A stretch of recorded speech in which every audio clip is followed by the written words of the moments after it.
Imagina a cena. Num dia que parecia completamente normal, milhões de pessoas ao redor do mundo viram seus aplicativos e sites favoritos simplesmente apagarem. E não foi coincidência. Foi um único bug num único sistema que criou um efeito dominó e derrubou uma parte gigante da web. Vamos mergulhar nessa história para entender exatamente o que aconteceu. Pois é, essa era a pergunta na cabeça de todo mundo. De uma hora para outra, ferramentas que a gente usa para trabalhar, para se comunicar, para se divertir, tudo fora do ar, mostrando uma mensagem de erro.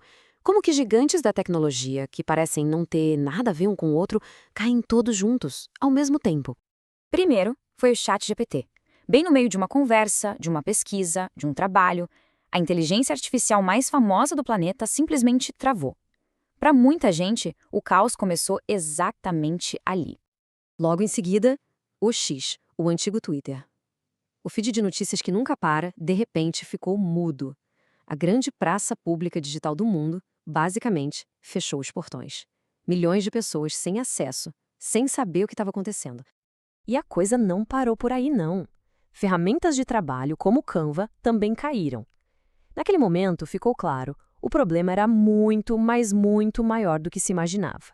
Estava afetando uma fatia enorme da infraestrutura da internet. Lá dentro da Cloudflare, a empresa que estava no centro de todo esse furacão, a primeira teoria foi bem sinistra. Pelos sintomas, tudo parecia um ataque cibernético gigantesco feito para sobrecarregar e derrubar os sistemas deles. A caça ao culpado tinha começado, só que eles estavam olhando na direção completamente errada. E o que deixava tudo ainda mais esquisito era o comportamento do sistema. Ele não caiu de uma vez. Ele caía, voltava a funcionar por uns minutinhos e caía de novo. Esse padrão, esse pisca-pisca, não é nada comum para uma falha interna. Tinha toda a cara de um ataque vindo de fora. E para colocar mais lenha na fogueira, a própria página de status da Cloudflare também caiu. Sabe aquela página que existe justamente para avisar quando algo está fora do ar? Pois é. Era só uma coincidência, mas na hora do pânico pareceu a prova final de que eles estavam mesmo sob um ataque pesado.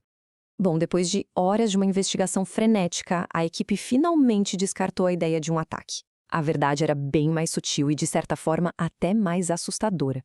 O inimigo não estava lá fora, ele estava dentro de casa, escondido no próprio código. A falha nasceu num sistema chamado gerenciamento de bots. É uma ferramenta super sofisticada que usa inteligência artificial para proteger os sites de robôs e tráfego malicioso. Olha que ironia! O escudo que deveria proteger a internet foi justamente o que a derrubou.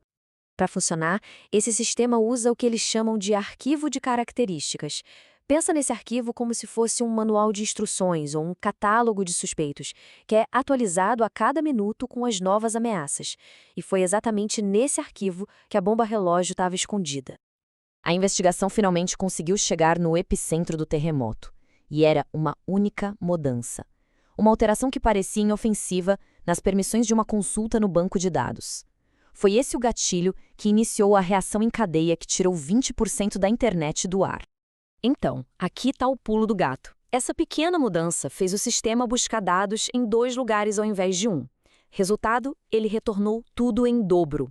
Com isso, o tal arquivo de características dobrou de tamanho. O problema é que o software que lê esse arquivo tem um limite de memória. Com um arquivo gigante, esse limite estourou e o programa inteiro simplesmente quebrou. E só para a gente ter uma ideia do tamanho do erro, o sistema esperava lidar com umas 60 características, umas 60 regras. Por causa do bug, ele recebeu um arquivo com mais de 200. Era informação demais, ele não aguentou o tranco e simplesmente engasgou. A própria Cloudflare resumiu isso de forma bem direta no relatório que eles publicaram. A falha, no fundo, foi como tentar colocar 2 litros de água numa garrafa de 1 litro. Uma trava de segurança que existia para otimizar o sistema acabou virando seu calcanhar de Aquiles. Ok, problema encontrado. E agora? Começou uma corrida maluca contra o relógio para consertar o estrago. E não era só reverter a mudança, não. Era preciso estabilizar uma rede global que, de repente, ia receber uma avalanche de tráfego que estava represado. Essa linha do tempo mostra bem a tensão do momento. Do início dos erros, às 11h20, até a resolução da parte mais crítica, às 14h30, foram mais de 3 horas de crise. Para tudo voltar 100% ao normal, levou quase 6 horas. Um tempo que, para quem depende da internet, pareceu uma eternidade. Para garantir que um susto desses não aconteça de novo, a Cloudflare anunciou um plano com 4 pontos principais. Traduzindo, eles vão tratar os próprios arquivos de configuração com o mesmo cuidado que tratam dados externos, vão criar mais botões de pânico para desligar sistemas problemáticos rapidamente e vão fazer uma revisão geral para evitar que uma pecinha pequena derrube o castelo inteiro de novo. O próprio CEO da empresa veio a público com um pedido de desculpas bem direto. Numa indústria onde, muitas vezes, as falhas são diminuídas, esse reconhecimento do tamanho do problema foi um passo bem importante para tentar reconstruir a confiança. Mas essa história toda, na verdade, revela algo muito maior. Não é só sobre um bug num sistema. É sobre a arquitetura da internet, como a gente conhece hoje, e os riscos que vêm com ela. E esse número aqui é a chave de tudo. Pensa só. Cerca de 20% de toda a internet passa pelos servidores da Cloudflare. Então, quando eles falham, não é um site ou outro que cai, é um ecossistema inteiro. Isso mostra de um jeito bem claro o quão centralizada a infraestrutura da web se tornou. Isso nos deixa com essa pergunta final. Toda a conveniência e a segurança que gigantes como Cloudflare, Amazon e Microsoft oferecem vem com um risco. Nós confiamos as chaves de boa parte do nosso mundo digital a um grupo muito pequeno de empresas. Então a questão não é se uma outra grande falha como essa vai acontecer, mas sim quando e o quão preparados nós estaremos para ela.